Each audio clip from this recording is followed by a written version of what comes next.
Bonjour et bienvenue sur la deuxième partie de notre formation concernant l'installation d'un serveur HQ pour commander notre propre render farm sous Houdini. On va donc s'occuper maintenant de l'installation d'Houdini sous Windows, de la configuration du HQ server, d'un HQ client et surtout le partage d'un dossier en réseau pour que ce dernier soit accessible aux autres ordinateurs. Donc, première chose à faire, ça va être d'installer Houdini. Donc là, pour l'instant, j'ai tout simplement été sur le site de SideFX pour télécharger Houdini.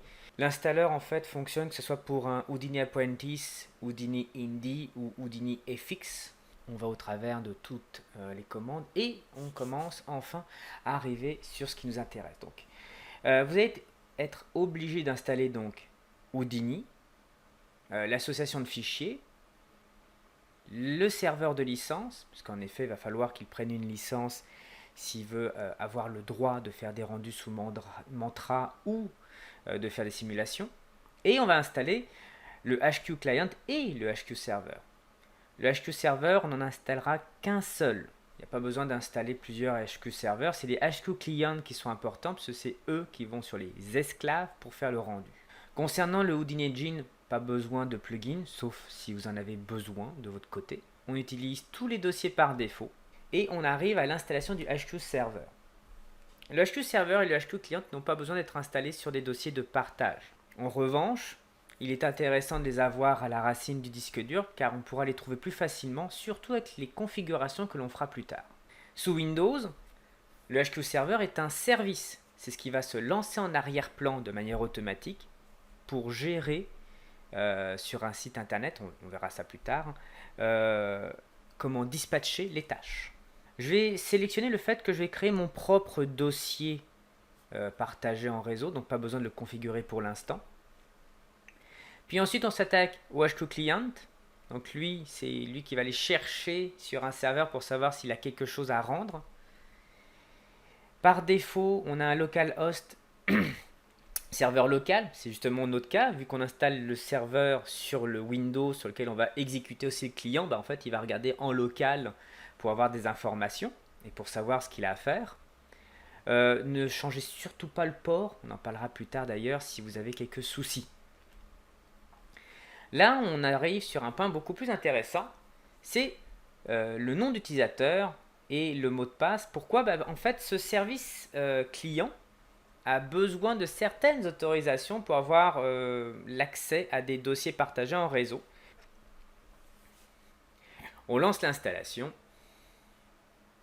L'installation est finie, on va maintenant regarder ce qui s'est passé sur notre ordinateur. On va tout simplement aller sur Windows pour accéder au service et voir ce qui a été lancé. Service application et service. Dans tous ces services, vous allez trouver deux qui ont un rapport avec Houdini. Donc on va descendre, on va aller dans H. Voilà. On a donc le HQ Server qui est en cours d'exécution. Son démarrage est automatique, ce qui veut dire qu'à chaque fois que vous lancez Windows, le HQ Server est lancé. Et le HQ Client qui, si vous regardez bien, ne s'est pas lancé. Alors c'est assez normal. Je vais essayer de le démarrer à la main. Là ça fonctionne. En fait, si je regarde les propriétés, je vais me rendre compte qu'il n'a pas apprécié mon compte de système local quand j'ai précisé le compte. Donc je peux aller tout simplement parcourir et installer mon profil.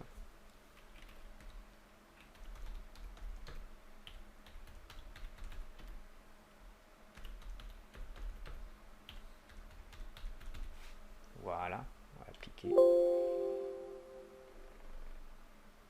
OK. Parfait. Donc il va falloir que je redémarre le service pour que ça soit pris en compte. Donc hop, on va faire redémarrer. Voilà. Donc maintenant on a un HQ serveur qui va se lancer automatiquement, on a un HQ client qui va se lancer aussi automatiquement, et le fait que j'ai ajouté mon profil administrateur pour ce service-là va lui donner accès à tout le réseau. À présent que les services sont lancés, on va pouvoir regarder d'un peu plus près quelles sont les configurations de notre HQ Server. Donc, je vais directement sur l'ordinateur. Je vois donc deux folders, le HQ Server qui est ici avec un .ini pour le HQ Server et idem pour le HQ Client. Hein, vous avez aussi un .ini. En fait, l'intérieur de ces deux fichiers, c'est les configurations type. Donc, si je vais par exemple dans mon HQ Server, on va trouver ici donc quel serveur il regarde, quel port il ouvre. Puis aussi, automatiquement, il y a toujours un fichier qui représente le dossier partagé. Ça, on peut l'enlever. Ça n'a pas de grand intérêt pour l'instant. On va regarder ça plus tard pour configurer son propre dossier partagé. Je devrais maintenant avoir accès au HQ Server. Et on voit, voilà, le HQ Server a déjà lancé des tâches. Je ne lui ai rien demandé. En fait, dès qu'il détecte un ordinateur, il va le configurer. Donc si je vais dans le client, voilà, on découvre qu'il y a un ordinateur qui est présent sur le serveur. Ça tombe bien, c'est mon ordinateur local, le fameux desktop 1APH. Donc, ça y est, on a accès via le HQ Server à une ferme de rendu et puis il a déjà son premier client qui est configuré. Qu'est-ce qui s'est passé? On va cliquer sur la machine puis on va voir quelles sont les dernières tâches qu'elle a effectuées ainsi que les informations qui sont liées à cette machine. Donc par exemple, on voit ici le nom, son statut. On peut ajouter une description. Donc par exemple, je peux expliquer que c'est l'ordinateur principal. Hein, on va appeler ça Master Computer. Voilà, hop. Save. On voit aussi où est installé donc le HQ Client, on voit que c'est en local. Je ne fais partie d'aucun groupe. On a des informations encore plus importantes, on peut savoir quelle est la plateforme, le nombre de CPU disponible, la mémoire vive de la machine. Puis on voit aussi donc toutes les tâches qui ont été exécutées par cette machine. Et on voit qu'à chaque fois qu'une machine arrive sur la Render Farm, HQ se charge de faire une mise à jour du HQ Client. Donc on voit ici Download Tool Interface, Tool Disk, Tool GPU, Tool Houdini et Tool Interfaces. Donc tout ça c'est mis à jour. On voit le statut, on voit qu'il y a marqué Success, c'est plutôt bon signe. Bref, on n'a même pas lancé un calcul que déjà des premières tâches sont un succès sur Houdini. Maintenant qu'on a configuré un ordinateur, on a besoin de configurer le dossier de partage. Sous Windows, partager un dossier c'est assez simple. Dans mon cas, je vais en fait partager mon serveur, qui est un serveur RAID local. Donc on va faire un clic droit, on va aller dans les propriétés, puis on va faire un partage. Donc là pour l'instant, il n'y a aucun partage visible pour l'ordinateur, on va faire un partage avancé. On va partager ce dossier. Il s'appelle S sur mon ordinateur, je veux que ça continue à rester S. Donc je vais faire appliquer. Donc ça y est, le partage est en cours. Maintenant, ce qui va être intéressant, c'est les autorisations. Donc si on voit ici que au niveau des autorisations, il y a everyone. C'est bien, mais malheureusement, il n'y a qu'un accès en lecture.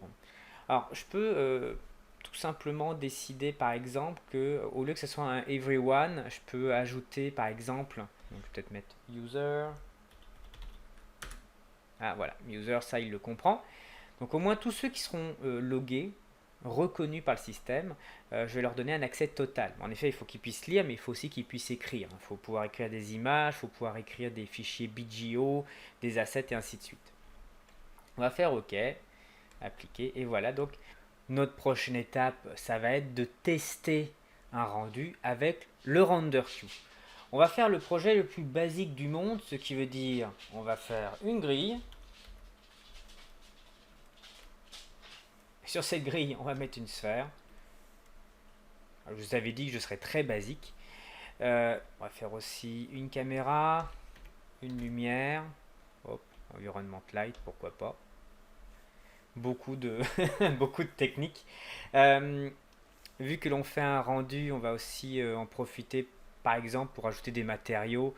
Je vais un tout petit peu aller dans mon matériel palette. Je vais par exemple appliquer un piano à la grille, une brique à ma sphère. Voilà. On va faire un rendu sans mantra en PBR, pourquoi pas. Donc on va juste expliquer que pour le moteur de rendu ça va être du PBR.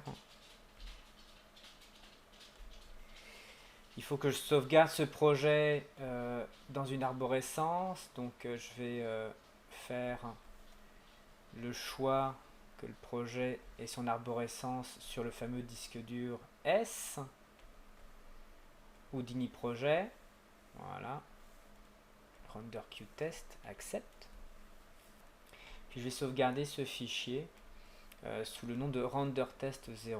Voilà. Donc là on a tout. On a un mantra, on a une caméra, on va aussi écrire les images, donc on regarde bien, ça va s'écrire dans render, c'est parfait. J'ai un peu limité aussi la durée de mon projet, hein, ça sert à rien que ça dure aussi longtemps, donc on va, je sais pas moi, on va faire un projet qui va durer 25 images, voilà. On devrait être bon avec tout ça, donc maintenant on va ajouter le fameux HQ. Donc le HQ render, vous avez comme paramètre le job name, donc dans mon cas ça va être test de rendu. Le output driver, c'est en fait qu'est-ce qu'il va rendre. Donc par exemple, vous pouvez dire que vous voulez sortir votre projet mantra, enfin votre node mantra. Vous pouvez aussi linker directement le mantra au render queue. Vous avez où est positionné le serveur, ça tombe bien, là pour l'instant c'est le local host, parce que l'ordinateur est en local, le client. On verra plus tard comment ça se passe, on remplacera le local host par autre chose. Puis nous avons le target HFS, très obscur comme nom. Qu'est-ce que c'est? En fait, target HFS, ça veut tout simplement dire où est installé votre Houdini. Donc vous avez deux variables qu'on va retrouver très souvent dans le domaine du render queue, c'est le HQ root et le HQ client arc. Le premier en fait indique l'arborescence de base, là où est censé se situer le noyau de votre projet. Donc par exemple dans mon cas c'est le disque dur qui s'appelle S. Et à l'intérieur, vous avez donc le fameux dossier Houdini Project. Et le Client Arc, c'est tout simplement quelle est votre version de machine. Donc ça peut être Linux, ça peut être Mac, ça peut être Windows. De base, cette configuration ne peut pas marcher car il n'y a aucune variable qui soit valable. Le HQ root pour l'instant, il est configuré automatiquement dans le HQ dans la catégorie Network Folder. Si je vais dans Network Folder, vous avez bien le HQ root. Et en ce moment, c'est le localhost qui est reconnu comme dossier, comme hôte, donc, ce qui est toujours le cas. Sur Windows, mon dossier pourrait s'appeler, là le lien s'appelle S. Donc je devrais par exemple dire S ici et S là, pour qu'ils comprennent. Et sur macOS, ça serait la même chose. Et sur Linux, ça serait encore autre chose. On creusera plus tard tous ces paramètres. Pour l'instant, je vais juste faire un test comme ça pour voir ce qui se passe. Donc, je vais tout simplement être le plus efficace et le plus simple. Je vais tout simplement chercher où est située mon installation de Houdini. Donc, dans le cas d'un Windows, Program File, Side Effects Software, puis donc c'est le Houdini 18.5696. Je ne vais pas plus loin. Pourquoi? Je pourrais regarder dans le bin, puisque c'est là qu'est installé par exemple tous les exécutables d'Houdini ou tous les paquets Python de Houdini. Mais non, il faut expliquer au HQ que là où est située l'installation globale de Houdini. Il n'y a pas besoin de rentrer dans un folder particulier après. On va accepter. Donc, on a le target HFS, qui est maintenant le chemin qui mène directement à l'installation d'Houdini. Vous avez le job priority, donc ça tombe bien, je suis tout seul, donc j'ai pas vraiment besoin de changer ça. Je sélectionne Automatically Save HIP File. Tout simplement, à chaque fois que je vais soumettre ma job, il va sauvegarder le projet dans lequel je suis. Ça va m'éviter en fait les messages d'erreur tels que «Ah mais ton projet n'est pas sauvegardé, veux-tu sauvegarder ton projet avant?» Là au moins j'ai même pas besoin de répondre à la question, c'est automatique. C'est parti, on va lancer le calcul et on est en train d'expliquer au HQ Render d'envoyer cette tâche-là à notre serveur. Donc voilà, c'est parti. Test rendu. On clique sur l'ID de la job. On voit ce qui est en cours. On voit qu'il est en train de générer un IFD. Si je clique maintenant sur cette tâche-là, je vais rentrer à l'intérieur et on voit maintenant le log. Donc, en effet, on voit très bien qu'il accède au Python, donc le Python de Houdini. Il a bien trouvé le chemin qui mène au projet. Et maintenant, il est tout simplement en train d'écrire. Ça y est, ça a fonctionné pour cette première étape, la génération de l'IFD. On va remonter à ce qu'on appelle le parent job. Donc là maintenant on est passé de l'IFD au rendu de l'image. Pareil, si je clique sur le job ID, je vais pouvoir voir ce qui se passe en détail. Donc on a toujours Python qui a été exécuté cette fois-ci. On voit la progression de la tâche. Et ça y est, c'est fini. Donc on n'a pas un pourcentage ici. On va de 0 à 1, pas de 0 à 100%. Tout a l'air d'avoir fonctionné. Il vous indique ce que ça avait pris comme temps. Et je vois très bien que l'IFD a été supprimé automatiquement. Si je retourne sur mon HQ en général, eh bien, j'ai la chance de voir que mon projet test rendu, qui a été soumis par moi-même, est un succès, que ça a pris 1 minute 8 de rendu. Donc voilà, nous avons réussi à configurer pour la première fois nos rendus sous Houdini. Mais pour l'instant, on n'est qu'en local. On n'a pas encore ouvert le prochain défi qui est comment ajouter un autre esclave à notre ferme de rendu qui en plus sera sur un autre système d'exploitation.